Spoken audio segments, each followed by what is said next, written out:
Hello students, আজকে তোমাদের জন্য আবার একটা স্পেশাল ক্লাস নিয়ে চলে এসেছি, যেখানে আমরা জিকে এর প্রশ্ন উত্তর নিয়ে আলোচনা করব। এগুলো আমাদের upcoming WBP, KP, RRB, PSC এক্সামের জন্য কিন্তু ভীষণ ভীষণ গুরুত্বপূর্ণ। তাহলে আর দেরি নয়, চলো শুরু করা যাক। প্রথম প্রশ্ন এসেছে, এশিয়ার ডিমের ঝুড়ি কাকে বলা হয়? দেখো, এক্ষেত্রে অ্যান্সার হবে অপশন এ, অন্ধ্রপ্রদেশ। অন্ধ্রপ্রদেশ ভারতের পূর্ব উপকূলে অবস্থিত একটি রাজ্য, যেখানে সবচেয়ে বেশি বৃহত্তম ডিম উৎপাদন হয়ে থাকে। এই কারণে এই রাজ্যটাকে ডিমের ঝুড়ি বলা হয়ে থাকে। ভারতের যদি আমরা ম্যাপ দেখি, একদম নিচে রয়েছে, এই জায়গায় রয়েছে কেরল, তারপরে রয়েছে তামিলনাড়ু, এবং তার উপরে রয়েছে অন্ধ্রপ্রদেশ। তো এই অন্ধ্রপ্রদেশটা কিন্তু আগে তামিলনাড়ু, অন্ধ্রপ্রদেশ এবং তেলেঙ্গানা মিলিত অবস্থায় কিন্তু মাদ্রাজ প্রেসিডেন্সি নামে পরিচিত ছিল। কিন্তু পরবর্তীকালে 1953 সালে একটা ভাষাভিত্তিক আন্দোলন হয়, এবং সেই আন্দোলনের ভিত্তিতে যারা তেলেগু ভাষার জনগণ ছিল, তাদের দাবিতে অন্ধ্রপ্রদেশে প্রথম ভাষাভিত্তিক অঙ্গরাজ্য গঠিত হয়েছিল। এটা কিন্তু মাথার মধ্যে রাখতে হবে, এটা কিন্তু পরীক্ষায় কোশ্চেন এসে থাকে। ওকে। এবং ভারতের যে জাতীয় পতাকা ডিজাইন, সেটা কিন্তু এই অন্ধ্রপ্রদেশের বাসিন্দা পিঙ্গলি ভেঙ্কাইয়া করেছিলেন। তো এটা মনে রাখার মতো একটা বিষয়। ওকে। নেক্সট প্রশ্ন কি বলেছে, কোন ভিটামিনের অভাবে স্কারভি রোগ দেখা যায়? দেখো, স্কারভি রোগ একটা দাঁতের রোগ, বিশেষ রোগ, যেটা দাঁতের গোড়ায় যে এক ধরনের ঘা টাইপের হয়, যেটাকে স্কারভি বলা হয়। এটা ভিটামিন সি এর অভাবে দেখা যায়। ভিটামিন সি, যেটা অ্যাসকর্বিক অ্যাসিড নামে পরিচিত, এটি আমাদের টিস্যু মেরামত এবং রোগ প্রতিরোধ ক্ষমতার জন্য একটি অপরিহার্য পুষ্টি উপাদান। যদি কারো স্কারভি রোগ দেখা যায়, তখন দেখবে মুখের গোড়ায় ঘা হয়। তখন সেক্ষেত্রে কি বলা হয়? সেক্ষেত্রে বলা হয় যে কোনো টক জাতীয় খাবার, লেবু জাতীয় খাবার খাওয়ার কথা বলা হয়, কারণ এর ফলে ভিটামিন সি এর মাধ্যমে আমাদের দেহের যে ক্ষয় হয়েছে, সেই ক্ষয় পূরণের জন্য করা হয়ে থাকে। তো এক্ষেত্রে অ্যান্সার হবে অপশন এ, ভিটামিন সি। চলো পরবর্তী প্রশ্নে যাওয়া যাক।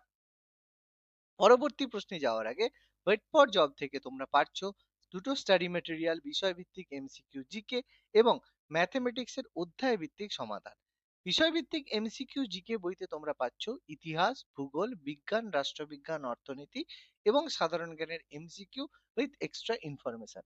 আর ম্যাথমেটিক্স বইতে তোমরা পাচ্ছ প্রত্যেকটা চ্যাপ্টারের শর্টকাট পদ্ধতিতে ব্যাখ্যা সহ সমাধান, অর্থাৎ কিভাবে তুমি এক্সামে খুব ইজিলি কোশ্চেন গুলো ক্র্যাক করতে পারবে এবং শর্টকাট পদ্ধতিতে করতে পারবে, সেগুলো আমাদের এই বইতে রয়েছে। এই বইগুলো পারচেজ করার জন্য নিচে দেওয়া হোয়াটসঅ্যাপ নাম্বারে তোমরা যোগাযোগ করে নাও, অথবা ডেসক্রিপশন বক্স থেকে তোমরা পিডিএফ কেনার লিংক পেয়ে যাবে। মাত্র 250 টাকা পেমেন্ট করলে তোমরা কিন্তু বাড়িতে বসে ফ্রি হোম ডেলিভারি পেয়ে যাবে। তাহলে আর দেরি না করে আমাদের সাথে যোগাযোগ করে এই স্টাডি মেটেরিয়াল গুলো পারচেজ করে নাও। চলো পরবর্তী প্রশ্নে যাওয়া যাক।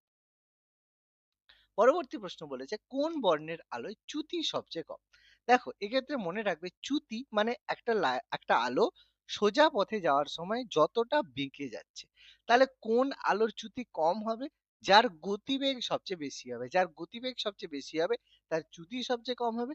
যার চ্যুতি সবচেয়ে বেশি হবে, তার গতিবেগ সবচেয়ে কম হবে। তো অ্যাকর্ডিং টু যে আমাদের সাদা আলো রয়েছে, যেটাকে আমরা ভিপজিওর বা বেনিয়া সহকলা বলে থাকি, তার মধ্যে কার বেগ সবচেয়ে বেশি? প্রত্যেকেই আমরা জানি যে লাল রং সবচেয়ে দ্রুত গতিতে যায়। সেই কারণে লাল রঙের যে চ্যুতি, সেটা কিন্তু সবচেয়ে কম হয়। তার কারণ কি? লাল আলোর তরঙ্গ দৈর্ঘ্য বেশি এবং লাল আলোর সবচেয়ে গতি বেশি। সেই কারণে আমরা বিভিন্ন যে সিগন্যালে লাল আলো ব্যবহার করি, কোনো কিছু ডেঞ্জার বা কোনো কিছু বিপদকে সংকেতায়িত করার জন্য। তো এটা কিন্তু খুবই ইম্পর্টেন্ট প্রশ্ন, কেন সিগন্যালে লাল আলো ব্যবহার করা হয়? যদি পরীক্ষায় কোশ্চেন থাকে, তাহলে আমরা কিন্তু অ্যাকর্ডিং টু অপশন এই উত্তরটা দেব। ওকে। নেক্সট প্রশ্ন কি বলেছে, কোন বিখ্যাত ব্যক্তি ভারতের পক্ষী মানব নামে পরিচিত? আমরা প্রত্যেকেই সেই ব্যক্তি সম্পর্কে জানি।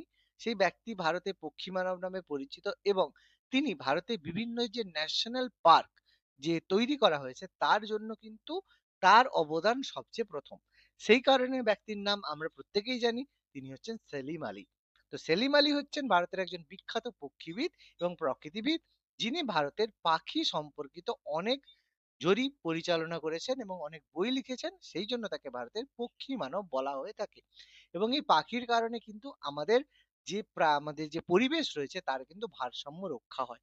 কিন্তু বর্তমানে আমরা বিভিন্ন ধরনের মানবিক কার্যকলাপের ফলে এই পক্ষীদের কিন্তু জীবন সংশয় হতে হচ্ছে। তো সেই কারণে আমাদের কিন্তু এটা সম্পর্কে সচেতন হওয়া প্রয়োজন। পরবর্তী প্রশ্ন, ভারতের প্রথম উপগ্রহ কোনটি? দেখো, প্রত্যেকেই আমরা জানি যে ভারত স্বাধীন হওয়ার পরে যে আমাদের বিক্রম সারাভাই, তিনি বারবার চেষ্টা করেছেন যে ভারতে একটা মানে স্পেস রিসার্চের জন্য একটা অর্গানাইজেশন তৈরি করা। সেই কারণে বিক্রম সারাভাই ফাউন্ডেশন করেছিলেন আমাদের ইসরো। তো সেই ইসরো থেকে প্রথমবার উপগ্রহ উৎক্ষেপণ করা হয়েছিল, কিন্তু সেই সময় ভারতের তো এত ক্যাপাসিটি বা এত টেকনোলজি ছিল না। সেই কারণে ভারতকে সাহায্য করেছিল সোভিয়েত রাশিয়া, যেটাকে আমরা ইউএসএসআর বলি, যেটা 1991 সালে ভেঙে যায়। কিন্তু তাদের সহায়তায় 1975 সালে ভারতের প্রথম উপগ্রহ হচ্ছে আর্যভট্ট, যেটা কি 1975 সালে 19 এপ্রিল সোভিয়েত ইউনিয়ন মানে ইউএসএসআর এর সাহায্যে আমরা উত্থাপন করেছিলাম। আর এই আর্যভট্ট কে ছিলেন? তো এই আর্যভট্ট, যিনি ভারতের একজন বিখ্যাত জ্যোতির্বিজ্ঞানী ছিলেন, যিনি গুপ্ত যুগে তার জ্যোতিষ বিদ্যার জন্য বিভিন্ন গুরুত্বপূর্ণ বই লেখার সাথে যুক্ত। তিনি গতিবেগ, সূর্য পৃথিবীর চারিদিকে কেন ঘোরে সমস্ত কিন্তু তিনি ব্যাখ্যা করেছিলেন। পরবর্তী প্রশ্নে যাওয়া যাক। কোন দেশের আগের নাম ছিল নিপ্পন? দেখো, এটা খুবই সহজ প্রশ্ন। অনেকে হয়তো জানো না যে নিপ্পন বা নিহন হচ্ছে জাপানি ভাষায় জাপানের নাম। জাপানকে বলা হয় সূর্যের উৎস বা উদীয়মান সূর্যের দেশ। এবার বলবে কেন? তার কারণ খুবই সহজ। আমাদের যত দেশ রয়েছে অ্যাকর্ডিং টু ম্যাপ যদি আমরা দেখি, সবচেয়ে পূর্ব দিকে রয়েছে জাপান।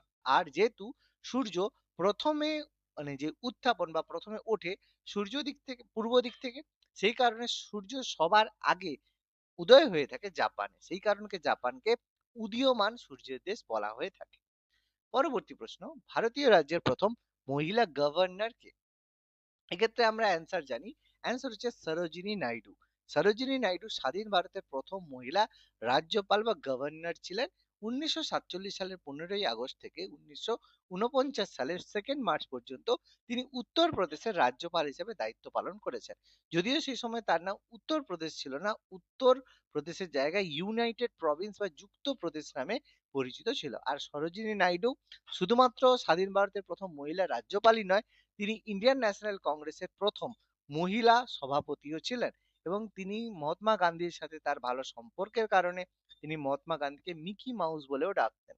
তো যাই হোক, সরোজিনী নাইডু পরবর্তীকালে তার যে সুযোগ্য কন্যা পদ্মজা নাইডু, তিনিও কিন্তু গুরুত্বপূর্ণ ভারতের পদ অলংকৃত করেছেন। তোমরা কমেন্ট করে জানাও পদ্মজা নাইডু ভারতের কোন গুরুত্বপূর্ণ পদ পেয়েছিলেন।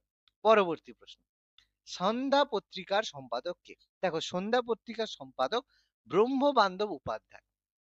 এই সন্ধ্যা পত্রিকার যে অবদান সেটা ছিল 1905 সালে যখন বঙ্গভঙ্গ হয়েছিল, সেই সময় এই পত্রিকা প্রকাশ হয়েছিল, যার মাধ্যমে ভারতের যে স্বদেশী আন্দোলন হয়েছিল সেই স্বদেশী আন্দোলন প্রভাবিত হয়েছিল। এর ফলে এটি উগ্র জাতীয়তাবাদী মতাদর্শের জন্য পরিচিত ছিল এবং এই ব্রহ্মবান্ধব উপাধ্যায় জীবনের শেষ দিন পর্যন্ত এই পত্রিকার সম্পাদক হিসেবে দায়িত্ব পালন করেছেন। এই সন্ধ্যা পত্রিকার মাধ্যমে আমাদের যে স্বদেশী আন্দোলন জনপ্রিয় কিন্তু হয়ে উঠেছিল সাধারণ মানুষের মধ্যে, জনমত গঠন। পরবর্তী প্রশ্ন, প্রত্যেকটি ওয়েব পেজের একটি নির্দিষ্ট ঠিকানাকে প্রকাশ করা হয় কিসের মাধ্যমে?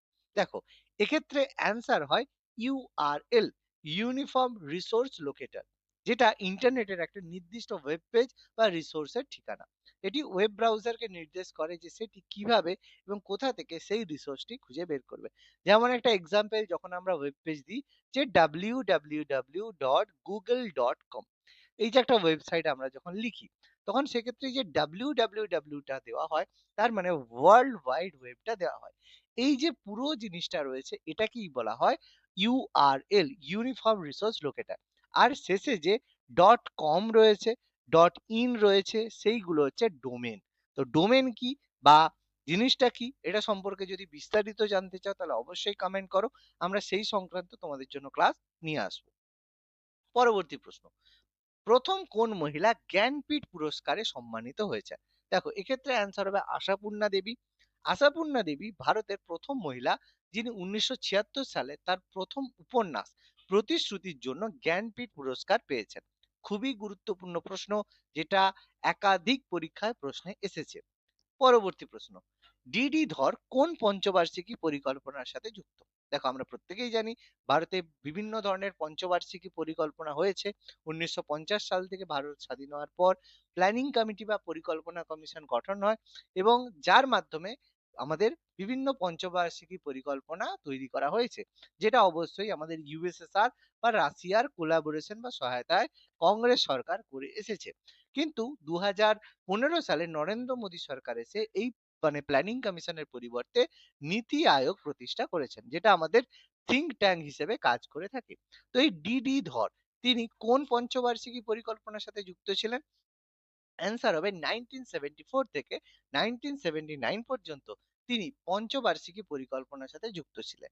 তো এই সময় তৎকালীন প্রধানমন্ত্রী কে ছিলেন? তোমরা কমেন্ট করে জানাও যে 1974 সাল থেকে 79 সাল পর্যন্ত ভারতের প্রধানমন্ত্রী কে ছিলেন। পরবর্তী প্রশ্ন, প্রথম কোন ভারতীয় বোলার টেস্ট ক্রিকেটে হ্যাট্রিক করেন? দেখো প্রত্যেকেই আমরা জানি, হয়তো অনেকেই খেলাটা দেখেছি, নস্টালজিক খেলা, কারণ এই ম্যাচটার জন্য এই বোলার জীবনে একদম অমর হয়েছেন। এই খেলাটা অনেকেই হয়তো দেখেছো। আমি কিন্তু দেখেছিলাম এই টেস্ট ম্যাচটা, এবং যখন হয়েছিল সেই সময় আমি কিন্তু লাইভ দেখেছিলাম। তোমরা আর কে কে দেখেছো কমেন্ট করবে। অ্যান্সার হচ্ছে হরভজন সিং। তো হরভজন সিং প্রথম ভারতীয় বোলার যিনি 2001 সালে অস্ট্রেলিয়ার বিরুদ্ধে টেস্ট ক্রিকেটে হ্যাট্রিক করেন। তো 2001 মানে যথেষ্ট আগে। সেই সময় টেলিভিশন বা এই খেলাগুলো কিন্তু খুব একটা দেখানো হতো না, কিন্তু যারা খেলা দেখতো তারা কিন্তু এটা সম্পর্কে ভালোভাবে জানে। পরবর্তী প্রশ্ন, অনাস্থা প্রস্তাব সম্পর্কিত ধারা কোনটি? নো কনফিডেন্স মোশন বা অনাস্থা প্রস্তাব সম্পর্কিত আর্টিকেল 75, যেটা সংবিধানের 75 নম্বর ধারায় মন্ত্রী পরিষদের গঠন, তাদের দায়িত্ব এবং লোকসভার প্রতি তাদের সম্মিলিত দায়িত্বের সাথে সম্পর্কিত।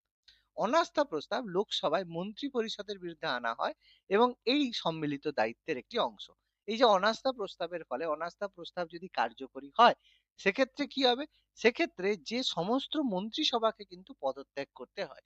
সেই কারণে নো কনফিডেন্স মোশন যখন আসে, তার আগে সেই মন্ত্রী যিনি বিভিন্ন দুর্নীতির সাথে যুক্ত, তাকে সরিয়ে দেওয়া হয়। পরবর্তী প্রশ্ন, কলিঙ্গ পুরস্কার কোন বিষয়ে দেওয়া হয়? দেখো কলিঙ্গ পুরস্কার দেওয়া হয় বিজ্ঞান বিষয়ে, যেটা ইউনেস্কো থেকে দেওয়া হয়, যে বিজ্ঞান বিষয়ে কোনো জনপ্রিয় কাজের জন্য কলিঙ্গ পুরস্কার দেওয়া হয়ে থাকে। এটা জেনারেলি উড়িষ্যা গভর্নমেন্ট দিয়ে থাকে এবং সেই জন্য কলিঙ্গ। আর কলিঙ্গ থেকে আমাদের বিখ্যাত কলিঙ্গরাজ খারবেল, যিনি চেদি ডাইনেস্টির শাসক ছিলেন। পরবর্তী প্রশ্ন, সাতপুরা কোন ধরনের পর্বতের উদাহরণ? দেখো সাতপুরা যে পর্বতটা রয়েছে, এটা একটা স্তূপ পর্বত। স্তূপ পর্বত কোন জিনিস, যেটাকে ব্লক মাউন্টেন বলা হয়? স্তূপ পর্বত তৈরি হয় ভূত্বকের ফাটল বা চ্যুতির কারণে, যেখানে দুটি সমান্তরাল চ্যুতির মধ্যবর্তী অংশ যখন উপরে উঠে আসে বা পার্শ্ববর্তী অংশ নিচে নেমে যায়, সেখানে তৈরি হয় একটা পর্বত, সেটাকেই বলা হয় স্তূপ পর্বত। তো সাতপুরা পর্বত এক ধরনের ব্লক মাউন্টেন বা স্তূপ পর্বত।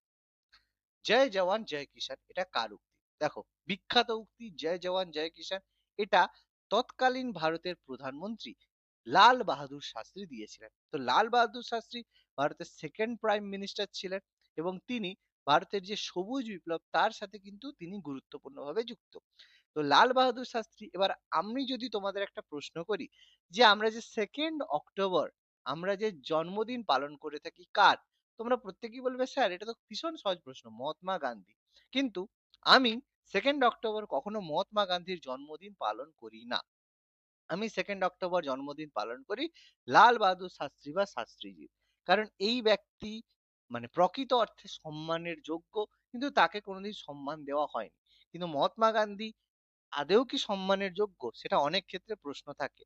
তো যাই হোক, তো লাল বাহাদুর শাস্ত্রী তিনি প্রথমেই জয় জওয়ান জয় কিষান এই উক্তিটা করেছেন, যে যার মাধ্যমে তিনি ভারতের যে কৃষকদের একটা উদ্বুদ্ধ করেছেন ভারতের কৃষি ব্যবস্থার মাধ্যমে ভারতের অর্থনীতিকে এগিয়ে নিয়ে যাওয়ার জন্য।